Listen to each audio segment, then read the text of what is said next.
both air conditioners kicked on. And taking a look here at our AC loads, you can see it's slowly ramped up.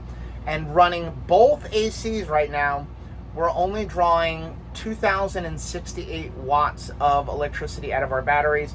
You can see the battery's down to 98%. The DC power is pulling about 300 watts. Again, that's because these air conditioners are using a little bit of DC power when they turn on.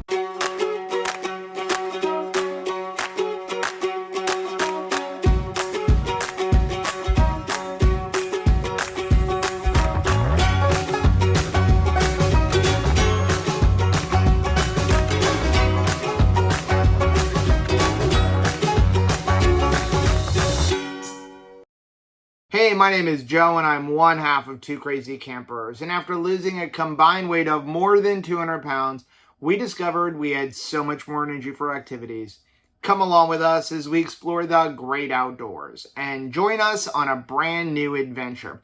And in order for us to go on adventures, we need something very important. We need air conditioning because we live in Florida, as many of you know, and a lot of our camping adventures are throughout the state of Florida.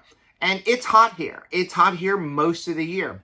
I mean, yes, we get a few cool days per the year, but for the most part, it's hot and it's very humid. And so we want to be able to run our AC.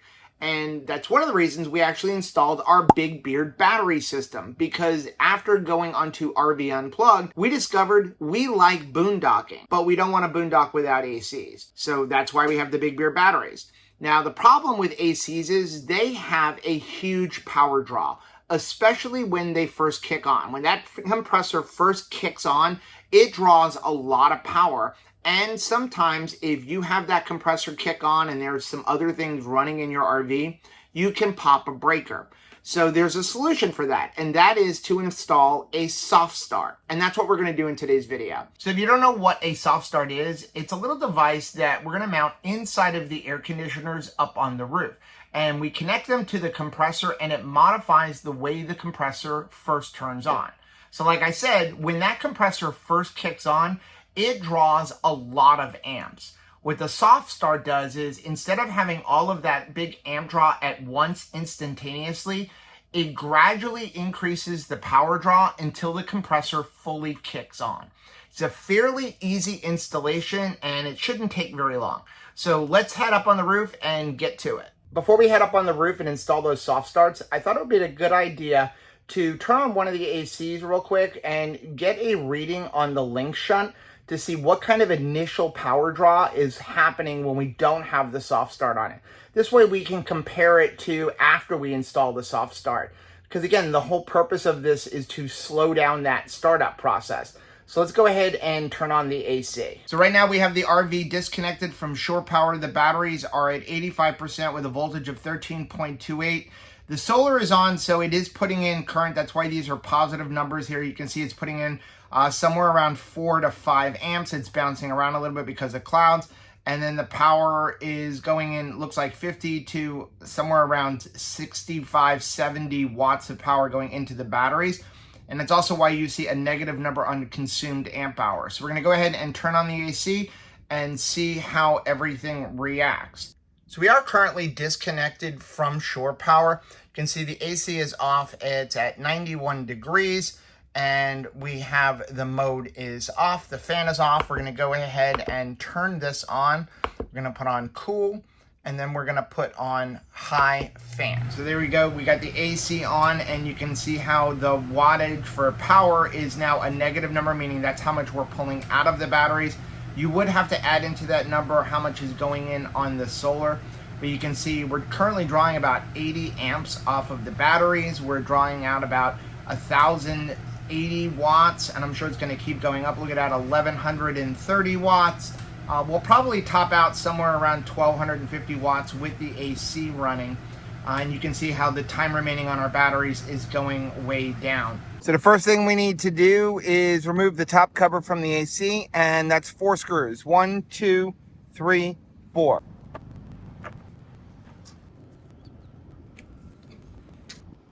Then we simply remove the cover. It's easier to lift it from the back and then pull it straight up. Next thing we need to do is find the electrical access panel, and on my AC it is this panel right here, and we're going to simply remove these 2 screws. Next thing you need to do is on the back of the panel or in your box, you're going to find this yellow label, and you're looking at these numbers right here. It starts with 1976. You're going to look at that number and then go to the website and find the corresponding wiring diagram and instructions. I'll leave a link for that down below. Now, following the instructions for my particular air conditioner, we're going to take the yellow, the black, and the blue wire, and we're going to run it in here to the electrical box. And you can run them right up here through the hole that's already there just by carefully shoving the wires in. One thing you want to do is be careful because of things like this. It's very sharp, and you will end up cutting yourself if you scrape across it. Next thing we're going to do is remove this white wire from the capacitor. And we're going to go ahead and put on the connector.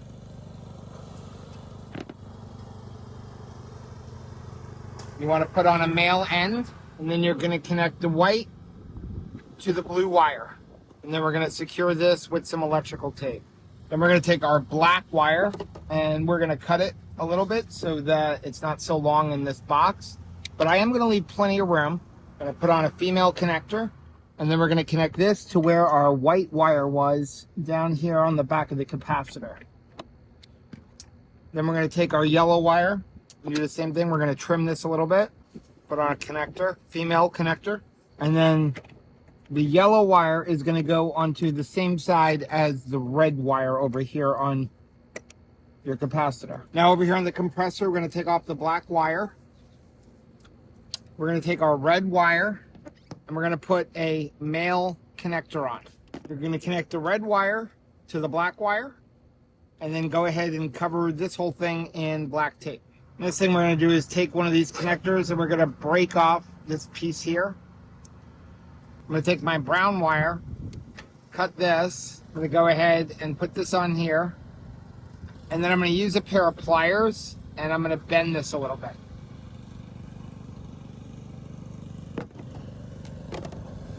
Then we're going to take the brown wire and put it where the black wire was. And just to be safe, I'm going to take a piece of electrical tape and wrap it around just to make sure that nothing touches or crosses those other wires. And we're going to put this cap back on and secure all our wires. Now all we need to do is put the cover back on. Last thing we need to do is go test it. Okay, we had a little bit of a rain delay until I was able to get back here into the RV, but now that the rain has slowed down, we can go ahead and test the system. So what we're going to do is we're going to turn on the AC and see what kind of initial power draw we have when the AC first kicks on. Then we're going to go ahead and switch on over and put on the second AC and see, can we start both ACs? Now, one of the main reasons that I wanted to do this was so that we could possibly run 2 ACs on our battery system. And since we only have a 3,000 watt inverter in the pass-through, we really did not have the ability to run both ACs. Not that we would want to run them both at the same time, because that's going to really drain our batteries. But can we do it, even if we wanted to do it for maybe like a half hour to an hour? So I have down here my iPad, you can see right there, and I've got the remote console up so we can see what's going on. So we still have the solar hooked up. I was going to disconnect it, but I felt like that wouldn't be a fair comparison because I forgot to disconnect it when we did the initial draw. So right now it says that the solar is bringing in about 148 watts. And you can also see my batteries are at 99%. My AC loads are at 55 watts, and we're drawing about 62 watts of DC power, which is interesting. Watch this. When I turn off the lights, take a look at how much that goes down. So you can see drops down to, we're drawing like negative watts, 41 watts. So, you know, these LED lights, you would think they don't draw a lot, but they do draw a lot. And that's why if you have a single battery, especially a lead acid battery, That's why it's very difficult to make it through the night, because if you start turning on these lights, you're going to go through your battery pretty quickly. Now, some of those AC loads right now is we have our Verizon hotspot tower plugged in, so that's what that is. So we're going to go ahead and turn on the AC. I'm going to flip the camera around. Okay, so it's 92 degrees. We have it off, and then we're going to put it on, and then we're going to put it on, and we're going to put it on high because that's what we had before. And let's see what happens. As you can see, it was a much slower jump up in the AC loads. You can see we're up at around 1140 watts, but you saw how it ramped up much slower. So something interesting to note is the fact that you can look down and see that the DC power, when we turn on the air conditioner, it jumped up dramatically. So now we're drawing 170 watts of DC power. Something else that's interesting is that if you put this fan on low, you're going to draw a lot less power. Let's go ahead and take a look at that. So we have it on cool. We'll go over to low, and you can see, watch the AC loads drop down. So now we're down to right around, what, 1100. So, you know, if you're worried about your batteries, especially, you know, if you're boondocking or something like that, go ahead and put that on low, and that will help preserve your batteries, will also help with that draw. Let's go ahead and turn on the other AC and see, can we run both ACs with our Victron inverter when we're not connected to shore power? So to keep things fair, I turned on these lights, but I turned off the other ones. And so we are currently at about 130 watts of DC power, because there's obviously more LEDs burning out there than there is in here, but I feel like it will help a little bit. Right now we're at 1160 watts on our AC loads. Again, the PV charger is putting in about 160 watts. Let's go ahead and turn on this bedroom AC. So you can see it's 93 degrees in here. This one is off, the fan is off, and I'm gonna put this on low because that's where I would normally put the bedroom one. We're gonna put it on cool and then low, and let's see what happens. So no delay, both air conditioners kicked on, and taking a look here at our AC loads, you can see it's slowly ramped up, and running both ACs right now, we're only drawing 2,068 watts of electricity out of our batteries. You can see the battery's down to 98%. The DC power is pulling about 300 watts. Again, that's because these air conditioners are using a little bit of DC power when they turn on. Let's go ahead and put them both on high fan and see how that impacts things. Go cool. We're gonna put it on high.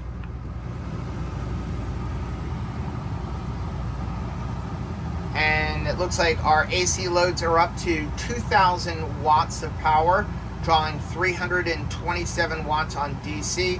PV charger is still at 164 watts. Battery is going down to 98%. Now we'll go ahead into this one. I do have the slide closed because it's raining and I can't extend it all the way. We're gonna turn on our lights, put the screen up here so I can see it when we do this. Again, cool and low. And we're gonna go cool, and we're gonna go to auto high. And let's see where we go.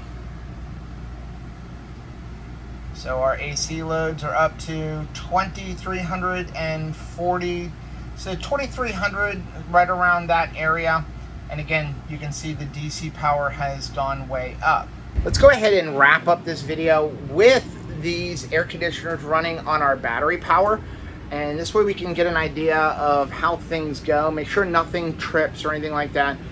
But in the end, we are able to get both ECs turned on, running on battery alone. Again, we have a 3,000 watt Victron inverter, and you know that is like your peak watts. So you know, we have tried to run it with both air conditioners on the Victron without being plugged into shore power, and we did end up having a fault a few times. So the fact that we're able to do it now is great, and exactly why we wanted to put in the soft starts.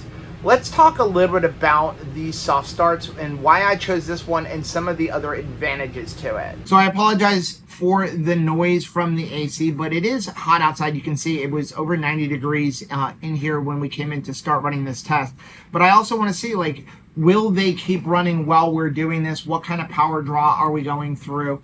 But mostly because it's really hot outside. I'll do my best to edit the sound from the ACs out in post. So if I sound a little funny, it's because I tried to remove that AC noise. But I did want to spend just a couple minutes talking about the soft start and why I chose the brand that I chose. So like I said, we went with the Soft Start RV brand, and I did that for a few reasons. Yes, there are some other ones out there. There's also some really cheap ones that you can get on Amazon. I would encourage you that if you're going to put a soft start into your RV or any kind of air conditioner or anything like that, I wouldn't go with those cheap brands. They're cheap Chinese knockoffs. You really don't know what you're going to get. And I would definitely stick with a company that is going to stand behind their product. We had Soft Start RV in our old RV and we really liked it. We have tried the other brand out there. And one of the biggest reasons that we chose the Soft Start RV one is because it is waterproof. So you saw when we mounted it, it does have the rain cover over it. But there's still a chance that water can get in there. And the Soft Start RV one is, to my knowledge, the only waterproof one out there. We did have one at one point that was not Soft Start RV, and water got into it and it fried out the system and actually ruined the air conditioner. That was when we had our pop-up camper. So that's one of the main reasons we went to Soft Start RV. But a couple of other things about them is it is a smaller unit than a lot of the ones on the market. Also, you get all of the parts and wires that you need to be able to do all of the installation, including the wire clipper tools, which was really cool. The fact that they give you everything. They also have really detailed setup and installation instructions on their website, and you can also call them if you run into a problem. But the other thing that I really liked about Soft Start versus the other major company out there is the fact that the startup process and the installation is very easy. The other big company out there, you have to go through a series of like turning the AC on and off several times for it to learn everything. And the Soft Start RV one just plain works. You saw the installation, you just put it in, come down here and turn on your AC. And to me, that makes everything easier, especially if you're doing the installation by yourself. So I know in the beginning of the video, I discussed why we're putting Soft Start RVs into our ACs. But what I forgot to talk about is what are some of the other benefits? Because maybe you're in a situation where you're not worried about boondocking, you're not worried about trying to start your AC on batteries. So why should you get a Soft Start RV? And it's pretty simple. It makes things easier on your air conditioner. It protects your compressor because you don't have that initial jolt of amperage. It will also allow you to run both ACs on 30 amps. So we have the Alliance Delta 294RK, which is a 50 amp RV. And they do say that you can run them on 30 amp, but I can tell you that we did test it, and sometimes it worked and sometimes it didn't. Because again, if you have both of those compressors kick on at the same exact time, there is a possibility that you're going to blow a breaker, especially if you have some other things on in your RV. For maybe, for example, your compressor happens to kick on at the same exact time on your refrigerator, or your water pump is on, or I don't know, your wife is blow drying her hair. If you have a couple of things kick on at the same time when you're running both of your ACs, even like maybe your television, when you're only on 30 amp, you're probably going to blow a breaker. Having the Soft Start RVs in both of your air conditioners will allow you to run both ACs without an issue if you're plugged into 30 amp. And there have been several times where we've pulled up to campsites that we wanted 50 amp and the 30 amp was the only thing that was available. And it's nice to be able to run both ACs even on 30 amps. Another thing that's great about the Soft Start RVs is it allows you to run your AC on a small generator. I spend a lot of time in Facebook groups for RVing, and one question I see come up over and over is, what size inverter generator do I need to run my AC if I'm, for example, in a Walmart parking lot overnight? And that question is a loaded question because it really comes down to, what are you trying to accomplish? Are you trying to just get through the night and not run your AC? Are you trying to run your entire RV? There's a lot of variables there. You know, we actually really like the Predator generators from Harbor Freight. I know some people are going to say Harbor Freight, but we have had no issues with them. We've been running Predator generators for 5 years, and we have actually 3 different ones. We have the small 2,000 watt one, we have a 3,500 watt one, and then we have the new 5,000 watt one that can run on both propane as well as gasoline. And the cool thing is that all 3 of them will run the AC in our RV if we run the soft start in them. So the nice thing about the little tiny 2,000 watt one or the Honda 2200 one is it's small, it's lightweight, it's compact. You can throw it into the bed of your truck. You can put it into a pass-through. The bigger machines, they weigh about 100 pounds, and you know, it takes 2 people a lot of times to get them up into the bed. And the cool thing is, if you have a soft start in your RV's AC, you can absolutely get by with that Predator 2,000 watt or a Honda 2200 watt generator, and it will run your AC. I know, we have done it and it worked great. Now, I do want to say, you're not going to be able to run everything in your RV on that 2,000 watt generator from Harbor Freight or from Honda, but it's got more than enough power to run your AC and your lights. Again, you saw on our Victron app that we're looking at about 1,200 watts or so with the AC.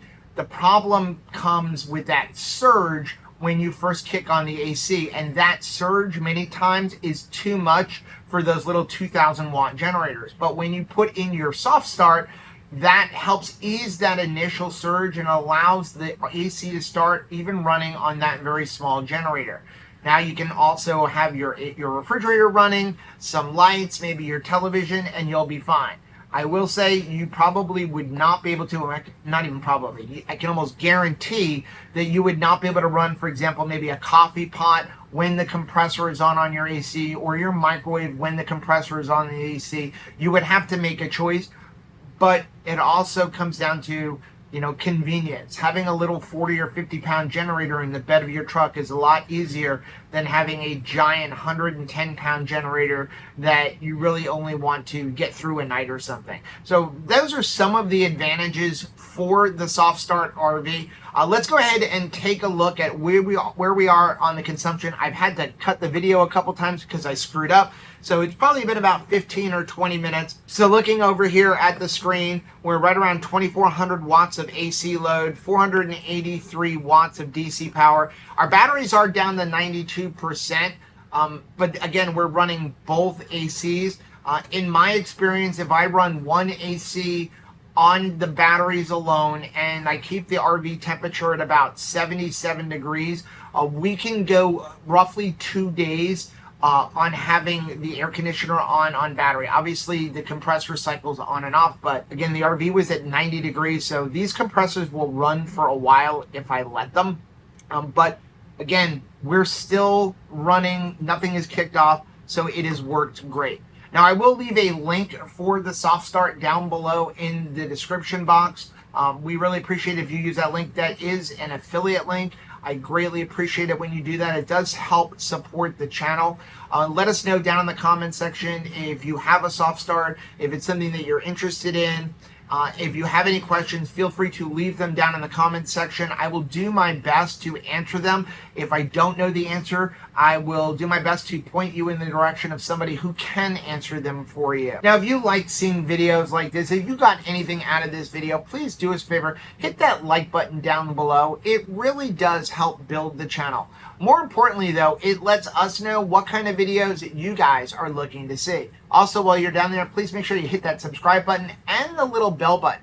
This way you are notified every time we upload a new video. And until next time, happy camping.